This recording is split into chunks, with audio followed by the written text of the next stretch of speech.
Mike's Daily Podcast. Episode 1488. Wow, we're getting close to 1500. Dang. And I am Mike Matthews, broadcasting from Café Anyway, located somewhere in Podcastro Valley, the last place on earth. Oh, Mr. Biden is everywhere these days promoting his book and saying he will not be running for president. Maybe. We'll see. Mike's Daily Podcast. Today we hear from Benita, the Disgruntled Fiddle Player, and the Brewmaster. I have this friend named Albert. Mike's Daily Podcast. And Albert said to me, hey, I love building things because I'm retired and I work in my backyard, and it's sometimes fun, sometimes it's hard. He's taking a bunch of rocks and putting them around a well. He's making like a stone well using rocks from Podcastro Valley. That's swell. But he's got this friend, this local neighbor guy that comes by. Mike's Daily Podcast. And he's one of those types like from a sitcom where he just walks on set and goes, Mike's that well Daily looks like crap. Podcast. And Albert says to me, yeah, why do people give you unsolicited critiques? Why do people have to come in and just crap on your parade? Why do... And I said to him, that is an excellent Jerry Seinfeld impression. He goes, why is it that... And Albert's awesome, and Albert finished that well. That's all I'm saying. It's swell, that well. Look who walked in. Hi, Mike. It's Benita the Rodeo Queen. How y'all doing? It's a Disgruntled Fiddle Player. Tell you what. What? I still don't quite understand what all this uproar is about Roy Moore. Benita, did you explain any of this to him? Yeah, I told him that he shouldn't be a misogynist male. That's excellent advice. Look who else walked in. Hello, Mike. I make the delicious root beer. I'm the brewmaster. Oh, boy. And do you have some root beer? Yeah, okay, here.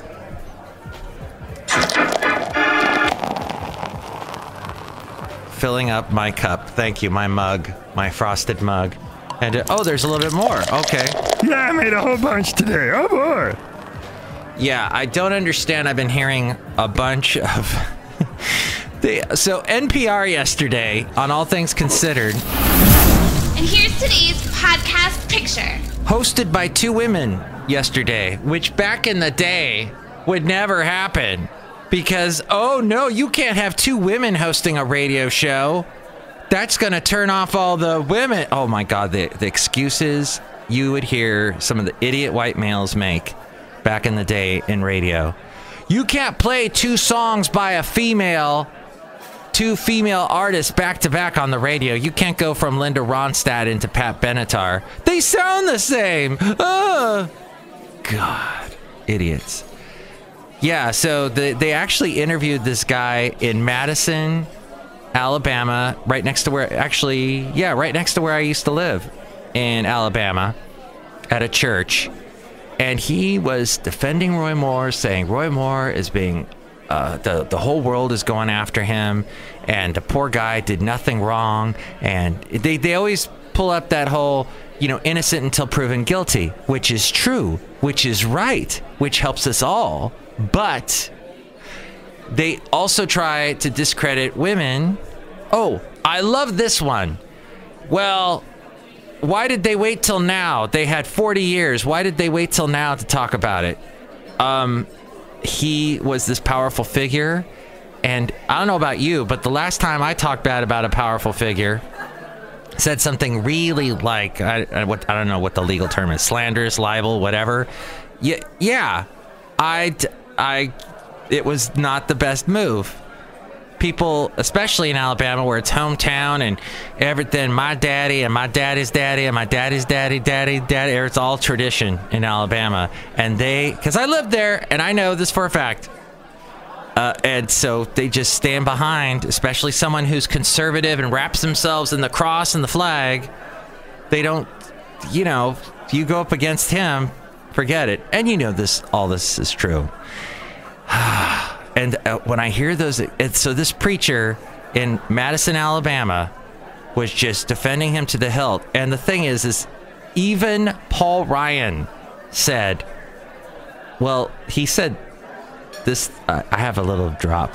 I want to play you. We call this a drop. We drop the needle on the record. Now listen to this. I think part of what is happening, I think Democrats are letting their hair on fire to get you to cover this story, to try and keep repeating the same story. Well, the story wasn't Roy Moore. That was a quote from when he was complaining about, I think, the Russian collusion thing or something. But no, he even said, these are credible people. These women are believable. They're not fake. They weren't pulled out of the woodwork to discredit Roy Moore, just to made up. No, these are credible sources, and Mitch McConnell. And so now it really does come down to this whole Breitbart, and even Stephen Bannon is sending reporters to Alabama to try and dig up dirt on all these women, the 5 women that came out, the accusers, and they are trying so much to discredit them, and it just makes me sick. And I hope there's hell to pay that people that are standing behind Roy Moore, but I guess this is a one-sided argument. It's a one-sided podcast. And what can I tell you? And the disgruntled fiddle player, he's holding his tongue. Yeah, well, I'll stand behind Roy Moore. That's all. Okay. And that's what we have here in the world. I do have an interesting story. What was it that Roy said? Oh, he complains he's being harassed by the media. Oh, there we go. Yeah, because it's the fake news. Fake news is bringing this up. And it's funny because Trump invented this little eddy, this little alcove, this little safe haven, pulling up this whole fake media, fake news. And now everybody's taking advantage of it on the right that run into the same issues, aka the Access Hollywood thing. Republican Senate candidate Roy Moore complained yesterday he's being harassed by the media over the sexual misconduct allegations involving teenagers. And that is a very important point that's different from Bill Clinton. And yes, not what he did, and he does have the accusers, and Trump, when the whole thing went down with the Access Hollywood tape, at the next debate, he actually had Bill Clinton's accusers sitting there in the front row. But they were all of age. This Roy Moore was with teenagers and younger, 14-year-olds. It's just disgusting. It's disgusting. So, anyway, the election is still weeks away. 5 weeks away, I think I last heard. And Roy Moore. That's all I have to say about him. But there was some really troubling news yesterday. Students were playing in the schoolyard at Rancho Tehama Elementary, waiting for the morning bell to ring. Then gunshots erupted a quarter-mile away.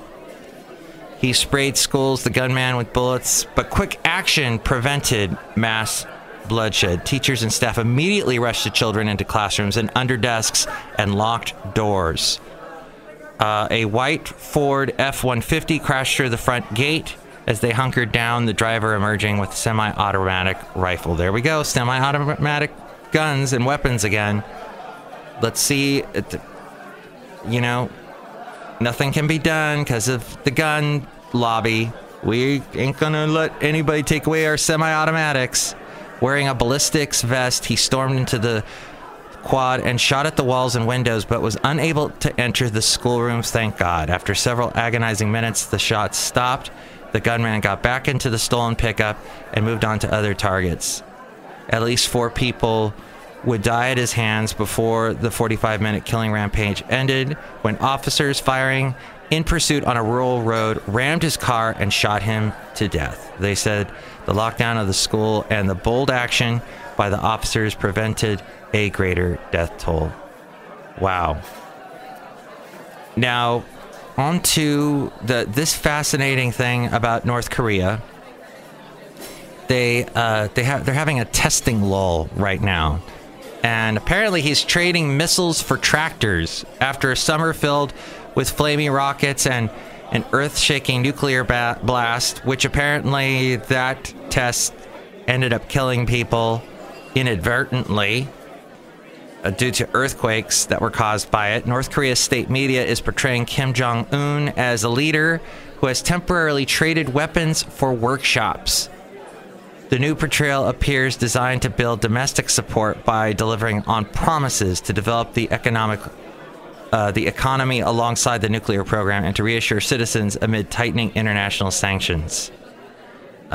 State media photos showed him examining equipment at a tractor factory and testing one of the vehicles and laughing with workers. Now on to Australia. Australians, this headline, they're voting to legalize same-sex marriage in a postal survey. In the non-binding vote, 61.6% of Australians voted in favor of changing the definition of marriage to include gay couples. And then the Dallas prosecutor, Jody Warner, was fired from her job in the district attorney's office for an altercation with an Uber driver. And she apologizes for the actions. And, okay, let's get over here real quick. Allegations that former George H.W. Bush inappropriately touched 6 women. 6 women now. Wow. We talked about 2 or 3 of them on this show, but it involved the allegations saying that involves potential crimes punishable by fines or by jail time. But all but one of the cases is ineligible under state laws. It would be hard to prosecute. State laws that limit when a prosecution can begin after an alleged crime, and several lawyers interviewed by the Associated Press said that it would be difficult to win a conviction against Bush, who has vascular Parkinsonism, a rare syndrome that mimics Parkinson's disease. Toby Shook, a lawyer who previously served as a prosecutor in Dallas, said, "You're still going to be prosecuting a 93-year-old man in a wheelchair that's a former president. I doubt if you could ever find a jury that would ever want to convict him." Then there is, oh my gosh, Shepard Smith, the Fox News anchor. He debunked what his own network has called the Hillary Clinton uranium scandal, infuriating Fox viewers, some of whom suggest that he ought to move to CNN or MSNBC. Smith's critique, which called President Trump's accusations against Clinton inaccurate, was triggered by renewed calls from Republicans on Capitol Hill for a special counsel to investigate Clinton. Fox News, along with Trump and his allies, have been suggesting for months, I don't know if monks were involved, I don't think so, but they've been suggesting for months a link between donations to the Clinton Foundation and the approval of a deal by the State Department and the Obama administration allowing a Russian company to purchase a Canada-based mining group with operations in the United States. Did you follow all that? I drew it out all on the blackboard here, and I used up all my chalk. Trump called it Watergate Modern Age. Former White House advisor Sebastian Gorka, speaking on Fox News last month, said it was equivalent to the Julius and Ethel Rosenberg spying case of the 1950s, in which the couple was charged with providing U.S. atomic secrets to the Soviet Union, noting that those people got the chair. Oh yeah. Have you ever read up about that? That's freaky. They killed this couple. Executed them. I think it was one of the only times we've ever executed anyone in the modern era with an electric chair with that sort of treason charge. Various fact checkers, including the Washington Post, have already dismantled the underpinnings of these accusations. No one expected a similar debunking from Fox, but Shepard Smith, in his broadcast, made many of the same points as the fact checkers. He said 9 people involved in the deal made donations to the Clinton Foundation totaling more than $140 million. In exchange, Secretary of State Hillary Clinton, he said, approved the sale to the Russians, a quid pro quo. The accusation first made by Peter Schweitzer, the senior editor-at-large at the website Breitbart, in his 2015 book Clinton Cash, The next year, candidate Donald Trump cited the accusations as an example of Clinton corruption. He then played a video of Trump's version of the scandal in which he claimed Hillary Clinton's State Department approved the transfer of 20% of America's uranium holdings to Russia. Well, 9 investors in the deal funneled $145 million to the Clinton Foundation. Smith called the statement inaccurate in a number of ways, noting that the Clinton State Department had no power to veto or approve that transaction. Rather, it must be approved by an interagency committee of the government consisting of 9 department heads, including the Secretary of State. Most of the Clinton Foundation donations in question, he pointed out, came from Frank Giustra, the founder of the uranium company in Canada. But Giustra, Smith noted, says he sold his stake in the company back in 2007, 3 years before the uranium Russian deal and a year and a half before Hillary Clinton became Secretary of State. And, I had a couple other things to get to real quick. That Firefox Quantum has Firefox 57. Mozilla has released that. I don't know if you ever use Firefox. The company claims it's so fast that it's decided to rename it Quantum. And how that compares, I don't know, to your Rotten Tomatoes won't reveal Justice League score until opening day. Justice League gonna have the wonderful Wonder Woman, who had the biggest movie of the summer, didn't it? Wasn't it the biggest superhero movie? Definitely the biggest all woman, all women. It was all women is what it was. Woman director, woman lead. Well, there was Chris Pine in it. Yeah, I think it was like the biggest movie of the summer. And so she's in that. And other DC Comics people, Superman, Batman, I guess that's the Ben Affleck and the, what's his name? That guy who played Superman. Iowa State's students' Pop Tart and cheese sandwich has gone viral. Okay. Between 2 Pop Tarts cheese? Is that going to be a new thing next to avocado bread? And now we're done. As we go outside a cafe anyway, we're bringing Mike's Daily Podcast somewhere in Podcastro Valley. Well, we covered a lot of things. We covered a lot of ground. Oh, by the way, my dog got really sick back in February of this year. Really sick. And I took him to a different vet because my old vet used to tell me, oh, your dog's got to lose weight. Well, when I went to the new vet said, your dog has lost too much weight. And I had just been into the other vet recently before that, and the vet had told me, oh yeah, your dog can still lose some more weight. So I said, I 86 that bad vet. Well, the receptionist for the bad vet keeps emailing me and saying, Mike, why don't you come back? Where have you been? And I told her the situation. She goes, oh, well, we've got a new vet now. Yeah. So she basically admitted that the bad vet was in fact a bad vet, and was happy that the bad vet was gone. So I don't know if I'm ever going to go back to that particular vet again. Okay, I've said that word vet quite a few times. I could edit it all out, but I hate jump cuts. And if you're doing a YouTube show that you make at home in your bedroom and you have a bunch of jump cuts, I will not watch you. But I did watch a cool one that had minimum jump cuts of a kid in his bedroom with all of his Star Wars toys behind him. And he was talking about C-3PO and about why he has a red arm.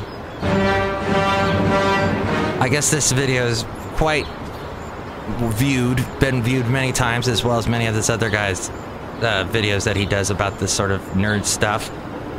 But he explained the whole thing, and actually it was very good. I enjoyed it, because he talked about the philosophy behind, okay, you replace the arm of C-3PO, is he still C-3PO? How much of C-3PO can you replace before he's not C-3PO anymore?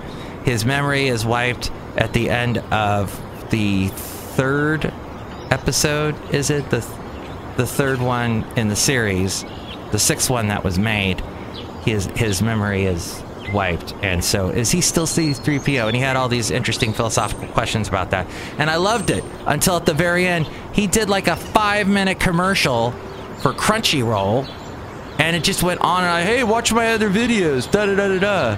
And that's not necessary. I don't want to be. That's why I haven't promoted my website at all on today's show. I will let Ariel do that. Although, if you would like to help us out on the Amazon link that we have, if you're going to buy anything on Amazon, click on that Amazon link at mikesdailypodcast.com. And check out the podcast picture, which I didn't mention, is me with Basil at Half Moon Bay. And it's a nice slanted picture because it was taken by the wonderful Megan, who I met, who was visiting from the East Coast. And I met her for the first time there on the beach, and we had a long conversation. And Basil peed on her, that was not a good thing. It was a little bit. See that picture at mikesdailypodcast.com. And then finally, there's also the PayPal if you'd like to help us out that way. Okay, take it away, Ariel. Oh, next show. Before you take it away, Ariel. Madame Rootabega, Valentino, Bison Bentley, take it away. Mike's Daily Podcast is written and produced and performed by Mike Matthews. His podcast is super easy to find. Download or listen to his show and read his blog at mikesdailypodcast.com. Email Mike now at mikesdailypodcast@gmail.com. See you tomorrow. Bye!